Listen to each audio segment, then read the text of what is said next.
The year is 2009. The month is September.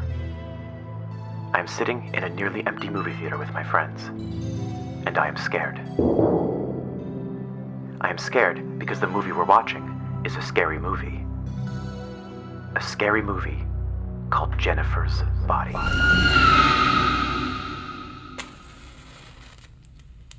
Before we go any further, I just want to quickly mention that I don't go to scary movies that often, and the reason for that is that I am basically always already scared. And so the last thing that I need in my life is...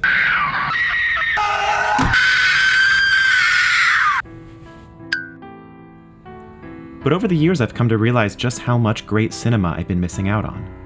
Because underneath the visceral terror, great horror is always built out of deeply human stories. Stories about conformity, about paranoia, about grief, about being a girl. More specifically, a teenage girl, which is, broadly speaking, what Jennifer's Body is about. When my friends invited me to this movie, I went in knowing basically nothing. I had somehow missed the entire marketing campaign. All I knew was that I was already scared, and I hated it. But I also couldn't look away. Underneath the horror and the fantasy, I started to see characters that I really cared about. Relationships that I recognized.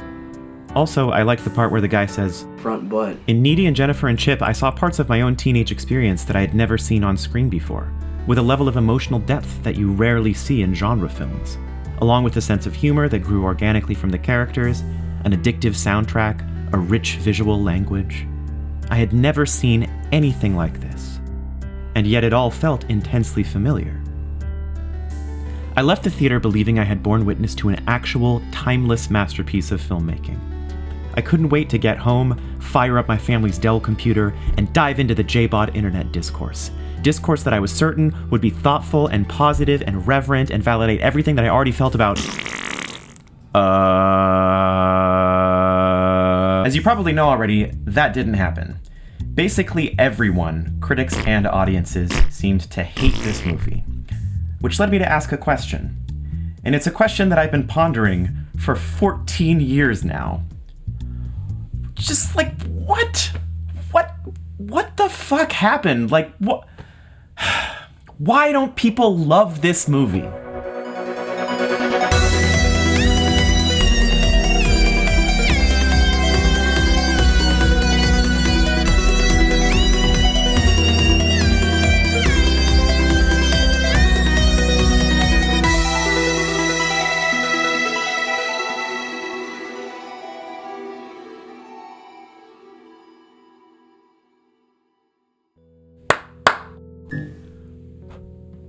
Obviously, I wouldn't be here if I didn't have my theories about this. Over the past 14 years, I've actually come to have very strong opinions about this question. But in order to answer it, we'll first need to talk about what Jennifer's Body is, and what Jennifer's Body is not.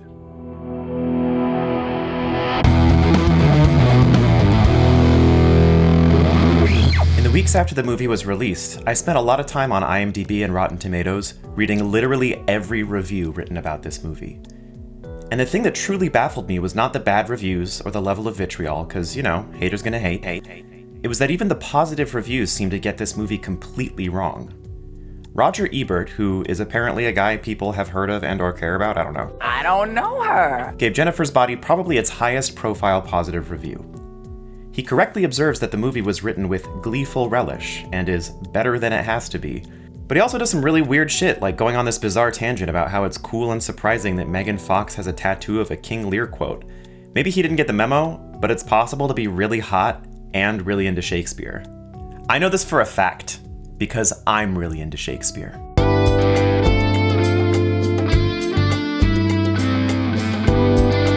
But the wrongest thing he says in the whole review is actually in the first sentence, where he describes Jennifer's Body as Twilight for boys. Jennifer's Body is not Twilight for boys. It couldn't possibly be Twilight for boys because it isn't even for boys. Jennifer's Body is the story of two childhood best friends who share a bond so intense that it borders on psychic. Their friendship is so close that it influences their romantic and sexual relationships with boys. It's a movie about hair and nails, crying while applying foundation, badly needing a tampon, and front butt. Every part of this movie is steeped in the lore of millennial teen girlhood. It might actually be the girliest ass movie ever made. Also, Jennifer's Body is not a titillating romance like Twilight is. Like, it's hard to focus on the erotic energy between Jennifer and Colin when you know that a minute later, he's gonna end up looking like this. Lasagna with teeth? A number of other reviewers categorized this movie as a feminist revenge fantasy, which is a really weird take considering that none of the boys that Jennifer kills and eats are the ones that assaulted her. In fact, none of them are even particularly toxic dudes. Ahmet from India is an exchange student that no one has bothered to get to know. Jonas is mourning his own BFF. Colin is an all-around dreamboat. And Chip is honestly a pretty decent boyfriend. Rather than being an idealistic fantasy, I think the serial killing in Jennifer's Body is actually a magical spin on some pretty realistic psychology.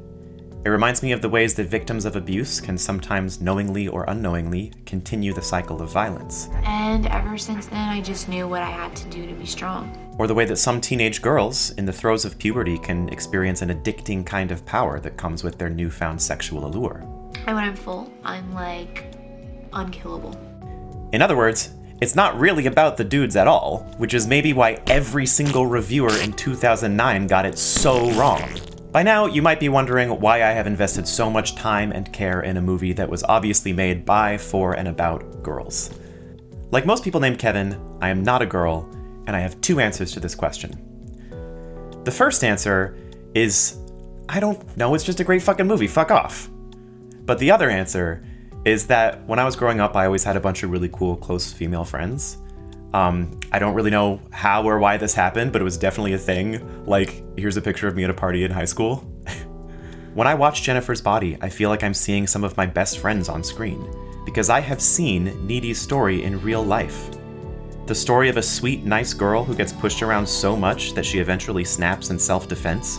And when that finally happens, no one has any idea where it's coming from, so now she's just that crazy bitch!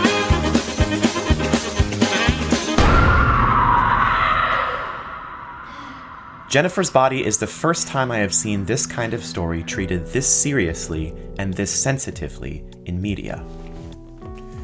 Which brings me to my final point about what Jennifer's Body is. Jennifer's Body is a shockingly subtle piece of storytelling. Yes, I said it. If you want to fight me, you can fight me in the comments. I don't care. I have been dying on this same hill for 14 years. Because for all of the brouhaha about Diablo Cody's stylized dialogue, front butt, it's easy to miss how much of this movie actually takes place in tiny, unspoken moments. Moments like Jennifer and Needy briefly holding hands at the concert, and the way this gesture means something completely different to each of them. The hint of resentment on Chip's face when Needy chooses to hang out with Jennifer instead of him. Jennifer suddenly taking an interest in Colin when she gets an inkling that Needy finds him attractive. Needy gasping with fear and Chip thinking it means he's doing an awesome job in the sack. Like, I just love this. I love this face. Jennifer having a crisis of self-esteem in front of her makeup mirror. And this moment, where Needy is more frightened than she's ever been, and she's starting to have suspicions about her best friend, and without speaking, they...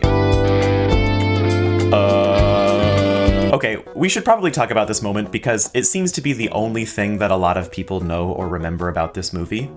I've seen this scene described as exploitative, male-gazy, queer-baiting, but as a guy on YouTube with opinions, I have the authority to objectively tell you that it is none of these things.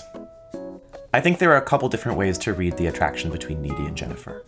One of them is that Jennifer and Needy are closeted queer characters, and they are in love and attracted to each other for the entire movie, and the pressure of hiding their sexual identities is a key force behind the story and character development.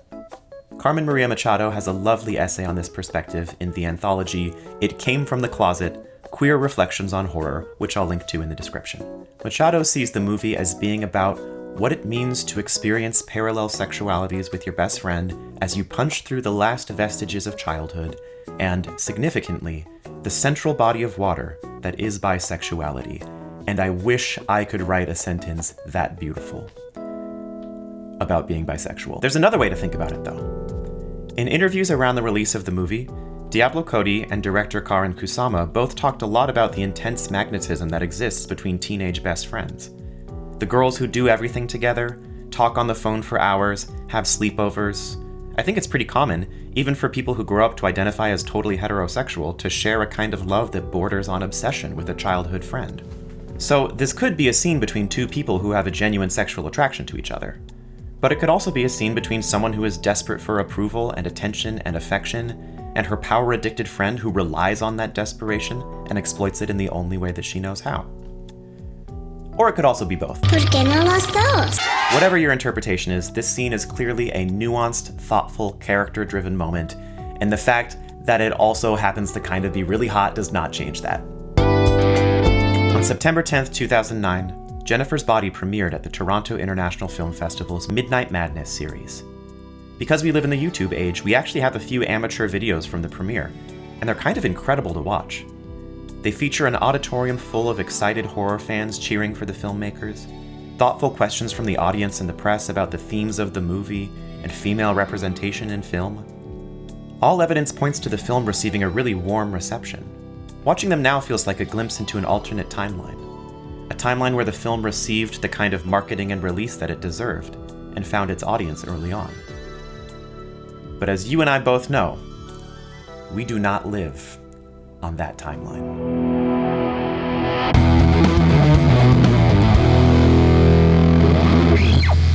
When I watch the pre-release trailers for Jennifer's Body, I see a movie that I don't even recognize.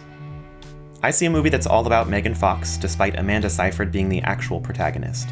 And I see a near constant sense of sexual titillation. Even the color palette is wrong. The trailer somehow plucks the coldest, grayest shots out of a movie that is overflowing with color and texture. It lacks the warmth, the friendship, the fun, all of the things that invite the audience into the story and make the horror actually mean something. The posters were even worse. Needy and Chip are nowhere to be seen. Quotes about the movie being sexy are prominently featured. Also, maybe I'm being a stickler here, but this outfit does not exist anywhere in the movie. Like, did this person even watch it? Even the questions that the cast and filmmakers were asked in interviews, which I assume were informed by the info that the marketing team was sending out, are ridiculous and reductive. Every single element of the marketing campaign was designed around the idea of bringing horny young men into the theater to ogle Megan Fox. Now, I don't have anything against horny young men. Horny young men are great. I love them. But when you build a marketing campaign around promising a certain kind of experience, and then the movie doesn't deliver that experience, you're bound to disappoint people. Not to mention the fact that Megan Fox's fan base actually skews female. People assume, like they assumed, that most of my fan base is male, and it's not true, it's young girls. And according to some sources, so do horror audiences. On top of all of this, marketing movies to horny men is just a bad idea to begin with, because horny men don't go to movies. We just stay home, where we have the entire internet to look at.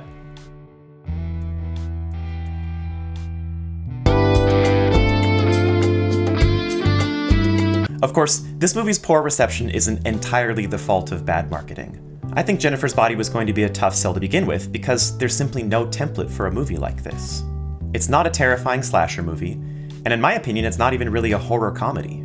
In general, horror comedies use the tropes of the horror genre as the source of their humor, either by turning them on their ear in a campy or satirical way, or by dropping horror elements into unexpected situations, or by turning up the mayhem so far that you can't scream anymore and you just have to laugh. In Jennifer's Body, the humor comes from the personalities and interactions between the characters. It probably has more in common with Superbad than with Dead Alive.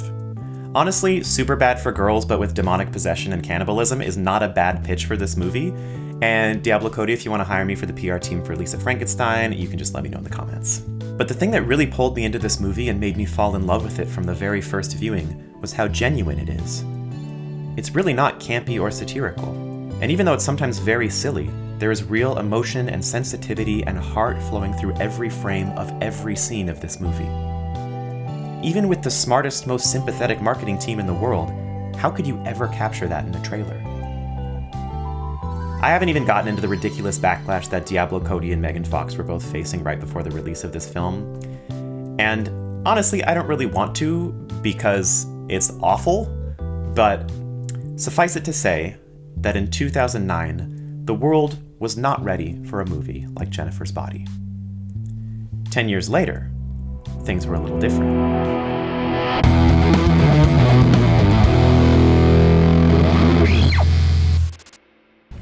Now's the moment we've all been waiting for, friends. Beyond Fest, please. Welcome, I'm going to say them at the same time. Director Karyn Kusama and star Megan Fox.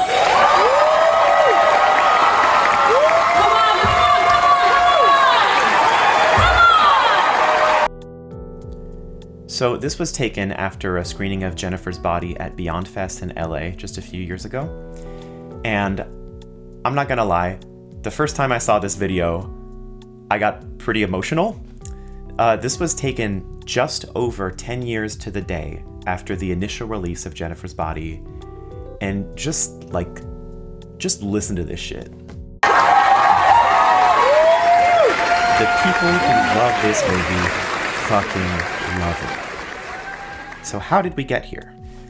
I don't have a complete answer to that question, but a major moment came in 2018 with an article by Louis Peitzman on BuzzFeed entitled, "You Probably Owe Jennifer's Body an Apology," all about how retrospective reviews of the film tended to be positive, despite the dismal reception that the press initially offered. The article touches on the backlash and bad marketing that hampered the film's release, and credits the Me Too movement for opening up conversations that make the film resonate differently. I think Peitzman and others who have made similar arguments have a decent point. Like, I definitely think the Me Too movement got the mainstream media more interested in championing women's perspectives, and this girly-ass movie definitely benefited from that. But some deep internet sleuthing reveals that the winds had actually begun to change years earlier. In 2012, independent reviews, blog posts, and podcasts suddenly started cropping up that actually take the movie seriously. Many of the writers expressed surprise at the depth of emotion in the film, and bafflement at its perceived divisiveness. Jennifer's Body was released at an interesting time. Video rental stores had been on a slow decline since the mid-2000s. In 2010, the same year that Jennifer's Body became widely available on DVD, the last movie gallery and Hollywood video locations closed down, and Blockbuster filed for bankruptcy. Video stores, traditionally a stronghold for horror and cult films, were disappearing. Superfans like me bought the DVD and gobbled up the special features. But more casual, curious viewers who didn't want to shell out $23.99 to own something they'd never seen before had limited options for seeing the film. 2012, the year that the winds began to change, was the same year that Jennifer's Body dropped on Netflix. For the first time, the movie was available for casual, at-home streaming. A new crop of viewers was able to encounter the film on its own terms, a few years removed from the baggage of bad marketing and toxic discourse. 2012 was also a time when Tumblr was starting to dominate youth culture, and its peculiar mashup of social justice academia and indulgent pop culture were going mainstream. It was becoming cool to be smart and stupid, and irreverent and emotional all at once. In other words, the aesthetics of the moment were finally catching up to Jennifer's Body. The world was finally ready for Front butt. I never stopped being obsessed with this movie, and I never stopped keeping tabs on the internet discourse surrounding it, which means that I have had the immense privilege of watching this resurrection happen in real time. Seeing more and more viewers open their hearts up to something so weird and so brilliant has been one of the most gratifying things I've experienced since, Jesus invented the calendar. Jesus didn't invent the calendar. And it really is a weird movie. It's weird because it's personal. In interviews, Diablo Cody talks about how after Juno's astonishing success, studios were willing to give her total creative freedom on her next script, a luxury that screenwriters rarely have, and one which she hasn't enjoyed since. She was also writing from a place of naivete. She never studied filmmaking, and she hadn't been in the business long enough at this point to be steeped in the conventions of screenwriting. And so she wrote straight from the heart, and we got a screenplay that is pure, unfiltered Diablo. A screenplay that is as funny and thoughtful and brilliant and crude and emotional and cynical and affectionate as she is. Those of us who've been watching and rewatching this movie over the years know that turning it on is like spending time with a best friend. Someone who knows you so well and trusts you so deeply that they can embrace every side of themselves. Finding friends like this is a rare and magical thing. Most people can't be this unguarded around more than a few people. And so in a way, it's not surprising that Jennifer's Body struggled to find its audience when it was first released. But every year since then, more and more people have quietly found their way to this movie, taken it in on its own terms, seen themselves in the characters, and fallen in love.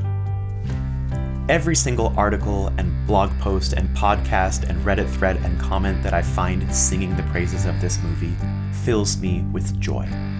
Because if there's a place in this world for a movie as weird as Jennifer's Body, then there's a place in this world for all of us weirdos who regard this movie like a best friend, with a love that borders on obsession.